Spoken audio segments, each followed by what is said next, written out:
mbokk yi salaamaaleykum wa rahmatullahi taala wa barakaatu ngi leen di wax inna lillahi wa inna ilayhi rajiun ci yéen ñi topp Wilane TV yëpp ñu ngi leen di yëgal génnuk àdduna sunu sëriñ Cheikh Seydi Aboubacar Sy ibnu sëriñ Cheikh Tidiane Sy Al Maktoum moo fi jógee tey tabarakallahu nekkoon doom ci sëriñ Cheikh Tidiane Sy Al Maktoum radiyallahu anhu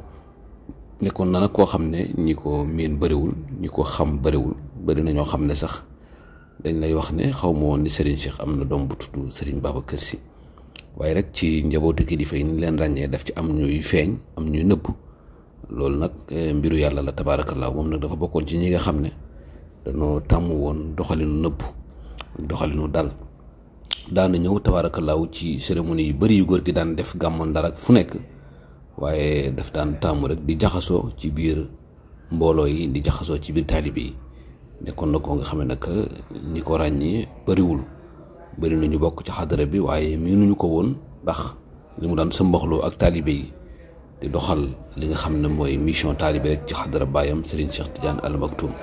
ñi ngi koy jàll nag xalifa bi Serigne Babacar Mansour waaye di ci jiital njàll it ki nga xam ne mooy Seydi Mouhamadul Moustapha Sy ibnu Al Maktoum di ko jaar bu baax waaye rawatina